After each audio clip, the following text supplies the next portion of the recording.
আসলে প্রথমত হচ্ছে এই বিষয়টা এখনো তদন্ত চলছে, যেহেতু ইনভেস্টিগেশন চলছে, এটা নিয়ে মন্তব্য করাটা উচিত না। তারপর যেহেতু আমার নাম স্পেসিফিকলি সেখানে এসেছে এবং এই নামটা আসার পর আমি একরকম অবাকই হই।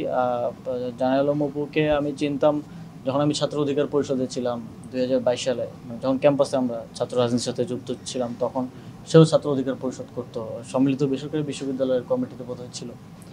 তখন চিনতাম, কিন্তু গত 2024 সালের 5ই আগস্টের পরে তার সাথে আমার কখনো কথা বা দেখা হয়নি।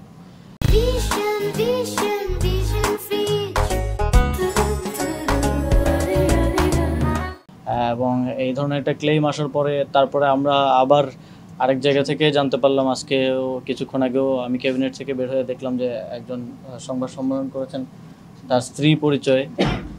আমি খোঁজ নেওয়ার চেষ্টা করছি যে আসলে কী ঘটনা। তবে তিনি সেখানে দাবি করেছেন যে অপুকে গুম করে নিয়ে এই স্টেটমেন্ট আদায় করা হয়েছে জোরপূর্বক। যদি এরকম কিছু হয়ে থাকে, এটা আসলেই অত্যন্ত শঙ্কাজনক। 5ই আগস্টের পরের বাংলাদেশে আমরা যদি আবারও আগের মতো, এটা আসলে ঢাকা বিশ্ববিদ্যালয়ের গেস্ট রুম হতো, আপনারা জানেন আমাদের এখানে আয়নাঘর ছিল, যেগুলো 5ই আগস্টের গণঅভ্যুত্থানের ফলে এখন অকার্যকর। সেই প্র্যাকটিসের দিকে আমরা যাচ্ছি কিনা, এটাও একটা শঙ্কার বিষয়। আমি মাঝে মধ্যেই আমার রাতে যখন কাজ শেষ হয়, প্রায় কখনো কখনো ভোরও হয়ে যায়, আমি রাতে খাওয়া দাওয়া, ওই সময় বাসায় আসলে খাওয়া দাওয়া দেওয়ার মতো কেউ থাকে না খাবার।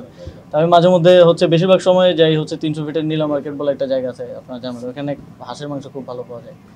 তো ওইখানে হয়তো যাই 4-5 জন মিলে। তো আবার মাঝে মধ্যে ওইটা আবার বেশি ভোর হয়ে গেলে বন্ধ থাকে, তখন ওইদিকে ওয়েস্টার্নে যাওয়া হয়। তবে এক্স্যাক্ট ওই দিন আমি গিয়েছিলাম কিনা বা সেখানে ছিলাম কিনা, এটা আমার যেটা দেখা যাচ্ছে সেটা কি আপনি কি না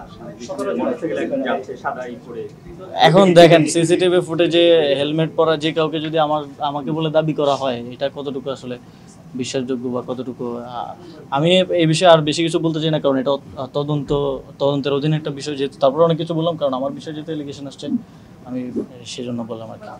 ওকে, হ্যাঁ, এর সাথে ভাই আমার কোনো ধরনের সম্পৃক্ততা নাই, এবং আমার মনে হয় না এখনও কেউ এরকম কোনো প্রমাণ দিতে পেরেছেন আমার সম্পৃক্ততা আছে। বরং আরও যা সাক্ষাৎকার নেওয়া হয়েছে, এই সাক্ষাৎকারটা একজন রাজনৈতিক নেতার বাসায় একজনকে জোরপূর্বক নেওয়া হয়েছে বলে যে অভিযোগ এসেছে, এটাও অত্যন্ত গুরুতর একটা অভিযোগ, এবং সেটা পরিবারের দিক থেকে এসেছে, যথেষ্ট রিলায়েবলও এখন পর্যন্ত মনে হচ্ছে। তো এর সাথে যে আমার সংশ্লিষ্টতার যেই কথা বলা হচ্ছে, এটা সম্পূর্ণ রাজনৈতিক উদ্দেশ্য প্রণোদিত। এরকম অনেক কিছু আপনারাও ইতিপূর্বে দেখেছেন, আমরা সেগুলো ডিবাঙ্ক করেছি, এবং এখন দেখছেন, সামনেও হয়তো দেখবেন, এই আর কি।